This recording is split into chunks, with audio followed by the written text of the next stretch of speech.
রবীন্দ্রনাথই লিখছেন, শ্রীরামকৃষ্ণের ভক্ত। কি অসাধারণ তার কথাগুলো! যদি আপনারা সুযোগ পান পড়বেন। মালঞ্চ উপন্যাসে নীরজার চরিত্রের কথা। খুব অসুস্থ, তিনি ভুগছেন। এই ভুগতে ভুগতে বলছেন, ঠাকুর তুমি আমাকে কৃপা করো। পরমহংসদেবকে বলছে, রবীন্দ্রনাথের হাত থেকে তো বেরিয়েছে, তিনি নিজে হয়তো বলেননি বা বললেও আমরা জানি না, কিন্তু এই চরিত্রের মুখ দিয়ে তো তার কথাটাই বেরিয়েছে। ওই নীরজার মুখ দিয়ে রবীন্দ্রনাথ বলছে, ঠাকুর এই দুঃখিনীকে তুমি কৃপা করো, আমি দিনহীন, আমি বুঝি না, জানি না, তুমি আমাকে কৃপা করো। তার কথাই, হয়তো রবীন্দ্রনাথেরই কথায় ওই চরিত্রের মুখ দিয়ে আমরা পেলাম মালঞ্চ উপন্যাসে।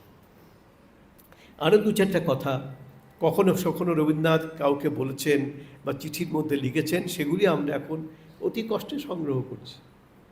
রবীন্দ্রনাথ একটি কুকুরের জন্মদিনেও কবিতা লিখেছেন। ভক্তরা কেউ বলেছেন, লিখে দিয়েছেন একটা কবিতা। তো কুকুরের জন্মদিনে কবিতা লেখেন, তো শ্রীরামকৃষ্ণের সাথে লিখতে তার এত দ্বিধা কেন?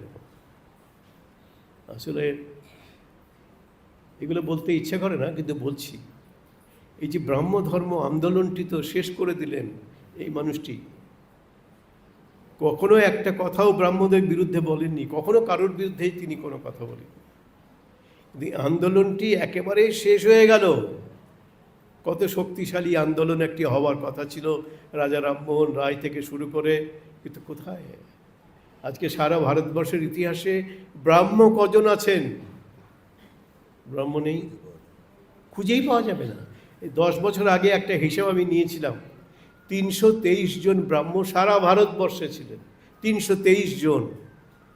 আমাদের কত কোটি কোটি এখন ভারতবর্ষের সংখ্যা, আমাদের 323 জন। 10 বছর আগের কথা বলছি, 323 জন ছিলেন। এখন তো হয়তো নেই আর কেউ ব্রাহ্ম। এই যে বিরাট বড় একটা শক্তিশালী আন্দোলন, যার সূচনা করেছিলেন রাজা রামমোহন রায় এবং শক্তিশালী করেছিলেন রবীন্দ্রনাথের পিতা মহর্ষি দেবেন্দ্রনাথ ঠাকুর, সে আন্দোলন আজকে কোথায়? শেষ। এই যে শেষ হয়ে গেল, ইতিহাসের সাক্ষ্য নিয়েই বলতে পারি এর মূলে কিন্তু এই লোকটায়, যার আজকে জন্ম হয়েছে। কোনোদিন একটা কথাও তাদের বিরুদ্ধে বলেননি, কিন্তু এমনই তার শক্তি, আন্দোলনের শক্তি, ভাবের শক্তি, সেই শক্তির কাছে ওটা নিষ্প্রভ হয়ে গেল। কখনো বিরুদ্ধে কথা বলেননি, কারোর বিরুদ্ধে কথা বলেননি।